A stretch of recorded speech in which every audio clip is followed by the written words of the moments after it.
Hi, I'm Dr. Mary Barbera, autism mom, behavior analyst, and best-selling author. I saw a 1-hour lecture in the year 2000 by Dr. Glenn Lapham that literally changed my life.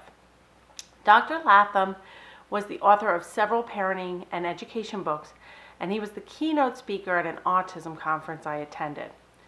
Two of his classic books include Positive Parenting, which is great for all parents of toddlers through teens with and without special needs, and another book I refer to often, Behind the Schoolhouse Door, 8 Skills Every Teacher Needs.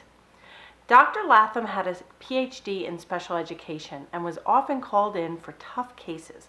He described how people would often warn him when he would go in to do an evaluation on a troubled child within a school setting. I remember him saying that it didn't matter what age the child was or what the exact situation was, it would always be pretty similar. The aides and the teacher would run to him and they would say things like, "You've never seen a kid like Nick. He is completely out of control and not able to learn anything. He's so disruptive to other kids and sometimes hurts people. We want him out of this school." When Dr. Lapham then observed kids like Nick, he would almost always find the same thing.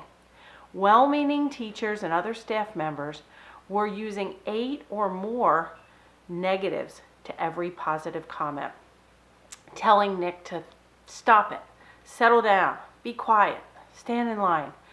After his years of experience, Dr. Lapham came up with a formula and said that everyone with and without disabilities needs approximately 8 positives for every negative.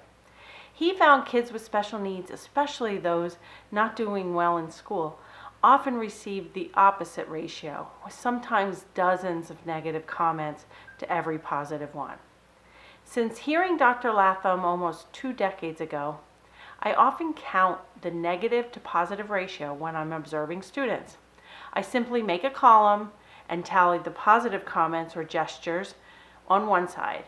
This can be things like "great job standing in line," "awesome that you completed the whole sheet of math problems," or simply a thumbs up. The other column on the same paper, I would write down all and tally all the negative comments and gestures. Many professionals feel that if they say things with a smile on their face, they're still being positive. But in many cases, nagging such as "remember to sit crisscross applesauce," or "we need to share," or even simply raising your eyebrows or shaking your head no, are all going into the negative column. Also remember that our kids aren't the only ones that need positive reinforcement. We also need many more positives than negative. The behavior analyst working with your child, the speech therapist, the parents, your husband or wife, your typically developing kids, the store clerk or the waitress, can all benefit from 8 positives to every negative.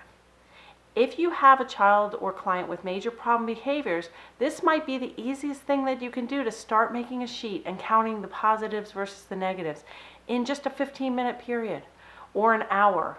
When you can sit back and observe other people working with your child or client, you can really count those positives to negatives and see if you have a good ratio. I encourage you to take 15 minutes of data today on the positives versus the negatives for your child or client with autism and start thinking about this ratio in all areas of your life. If you're watching this video, blog, anywhere other than marybarbera.com on my blog page, I would encourage you to go over there and leave me a comment and share this video and try to be more positive. I'll see you next week.